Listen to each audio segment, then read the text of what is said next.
Hola oyentes de Radio Sefarad, volvemos a visitar el anaquel de libros de filosofía judía que nos propone Pablo Dreisig desde Argentina. ¿Qué tal, Pablo? ¿Qué tal, querido Jorge? ¿Cómo estás? Bueno, seguimos ampliando nuestra biblioteca, en este caso con un libro que solamente está en inglés, no está traducido, se llama The Pursuit of the Ideal, y nos vas a hablar de él y de su autor, ¿no?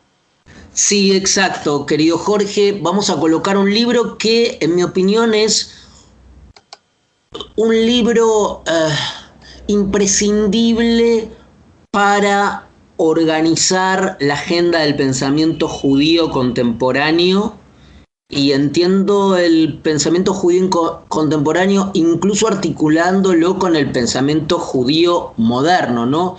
No es lo mismo el pensamiento judío contemporáneo que el pensamiento judío moderno. En el pensamiento judío moderno incluimos a Baruch Spinoza, que por supuesto pertenece al pensamiento judío moderno, a Mendelssohn y el pensamiento judío contemporáneo. De modo que es un libro, e incluso este libro articula, no solo articula problemáticamente, digamos, a través de problemas filosóficos, el pensamiento judío contemporáneo, judío moderno, y también, como vamos a ver ahora, el pensamiento judío medieval. Porque el acercamiento es problemático, no es histórico. Entonces, son grandes temas, metacuestiones, digamos por decirlo de alguna manera, que incorporan diversos autores comprometidos con estos problemas. Bueno, pero vayamos al artefacto, vayamos al objeto, al libro que tanto nos interesan, que es lo que nos interesan los libros, y primero colocar entonces este libro, cuyo autor es Stephen Schwarzschild. Es un autor poco frecuentado en la bibliografía, sobre todo en el ámbito hispanoamericano. De hecho, como tú dijiste, el libro The Pursuit of the Ideal no fue traducido al español, no fue traducido todavía al español, pero sí te voy a comentar algo que quizás pueda ser interesante a modo de anécdota. Yo lo descubrí a Schwarzschild en realidad en español porque los trabajos de él fueron traducidos en la década del 50 en la revista de cultura y pensamiento Dabar, una revista pionera de las grandes revistas culturales de pensamiento judío que conforman el acervo, el patrimonio cultural judío, de la cultura judía. Lo descubrí en la revista Dabar, que si no me equivoco era una revista publicada por la Sociedad Hebraica Argentina, en donde colaboraba entre otros, por ejemplo, el filósofo argentino León Duhovne, por hablar de uno, ¿no? Y precisamente yo creo que era de León Duhovne la traducción, seguramente habrá sido.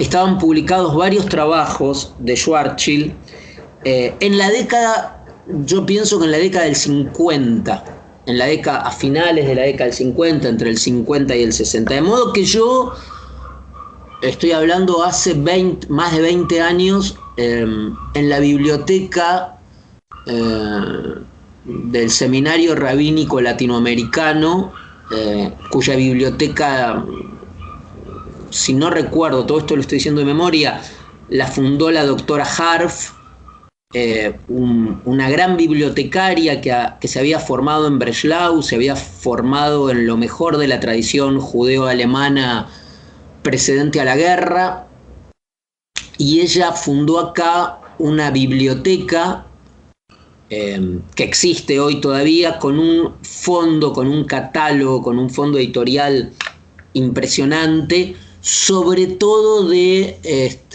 la tradición judeo-alemana, sobre todo. Bueno, para volver a nuestro libro, como el autor no es poco conocido en el ámbito hispanoamericano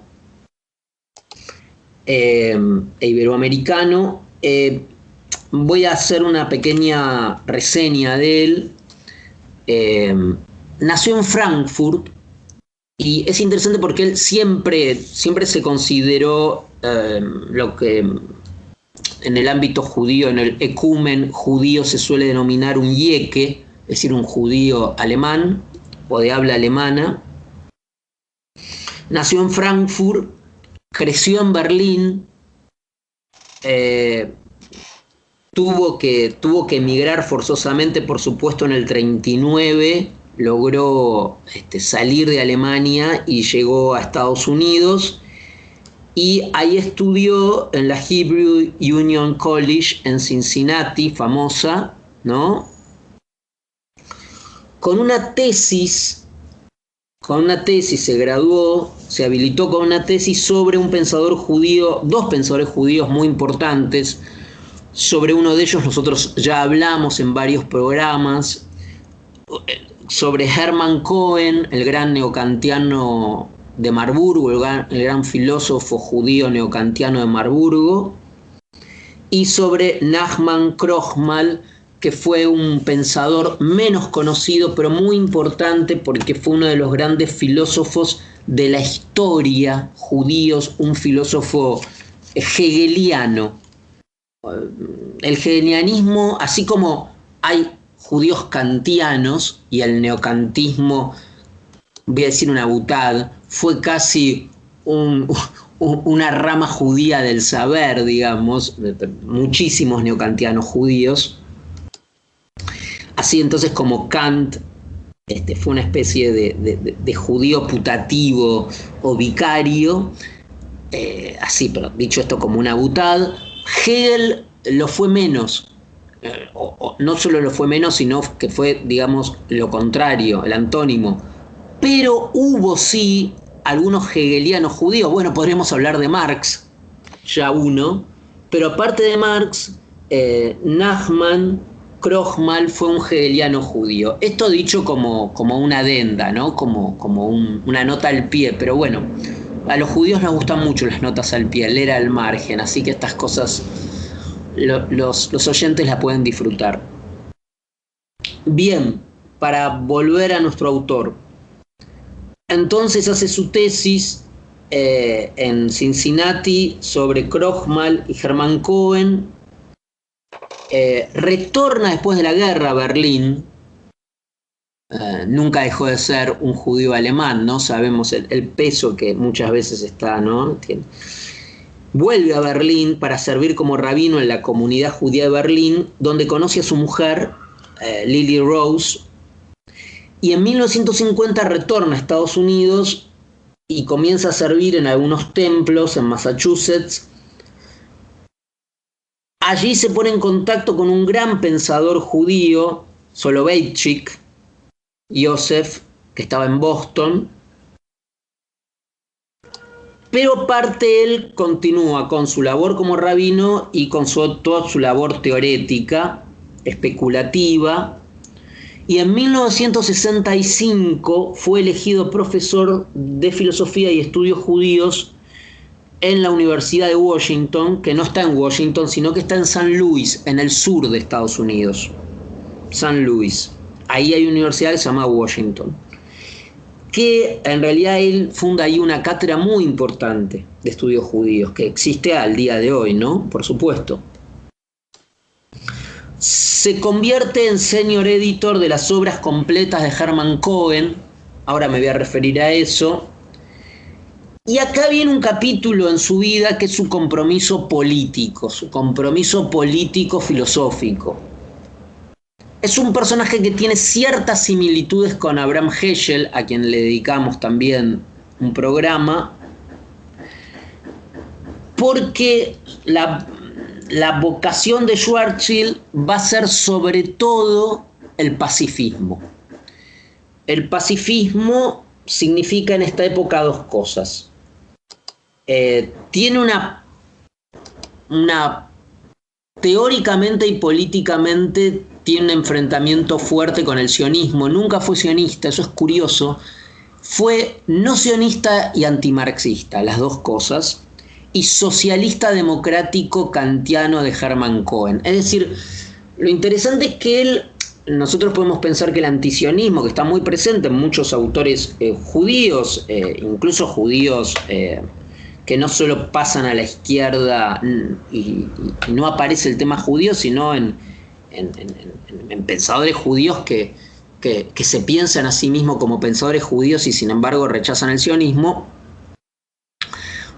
Pero en el caso de Schwarzschild es diferente, porque Schwarzschild difiere con Marx y con el marxismo fuertemente, pero también con el sionismo, y se ubica en una tradición socialista, democrática, diaspórica y pacifista. Entonces se opone en la Guerra de los 6 días, participa de algunas polémicas en el ámbito judío en Estados Unidos y se hace muy amigo y hacen libros juntos con dos personajes señeros, digamos, del pacifismo norteamericano, que tiene toda una tradición aparte con Thoreau, con Walt Whitman, por fuera de lo judío incluso, que son o fueron John Howard Yoder, que era menonita, que fue un pensador cristiano menonita muy importante, pacifista, y el famoso sacerdote y pensador católico Thomas Merton. Con lo cual Schwarzschild estuvo muy involucrado en el diálogo interreligioso, eso también hay que decirlo. El libro que nos ocupa son trabajos de él, donde todos estos temas están muy presentes, con una refinadísima, con un refinadísimo trazo filosófico, con un arte de distinción, de discriminar nociones y conceptos propia de un pensamiento filosófico altamente sofisticado y refinado. Este trabajo, este libro, en realidad es una compilación de sus más importantes escritos filosóficos, donde en algunos ya aparece la cuestión política y de la agenda de la discusión judía, digamos, contemporánea. Y la hizo, y esto es interesante, la hizo un scholar, no diría un filósofo, pero sí un gran estudioso, un erudito, Menachem Kellner, profesor del Departamento de Pensamiento Judío de la Universidad de Haifa en Jerusalén, y quizás hoy uno de los eruditos más importantes del pensamiento judío contemporáneo. Los trabajos de Kellner, esto lo digo un poco de memoria, él tiene unos trabajos fantásticos sobre las disputas de Tortosa, sobre las discusiones medievales acerca de la Eucaristía, la transustanciación del alma, entre los pensadores judíos medievales y cristianos medievales. Ha trabajado como nadie las disputas teológicas medievales entre judíos y cristianos. Yo lo recuerdo a Kellner sobre todo por eso. Kellner entonces reúne en este libro es un libro, yo lo tengo en tapadura, lo tengo frente a mí aquí en tapadura, una edición fantástica, editado por la State University of New York Press, la famosa SUNY, en su colección de filosofía judía que dirige un gran estudioso, un gran scholar, un gran estudioso de temas judíos filosóficos, que es Kenneth Siskin. Digo, no sé si vive o no, así que no sé si pero Kenneth Siskin, se escribe S-E-E-S-K-I-N,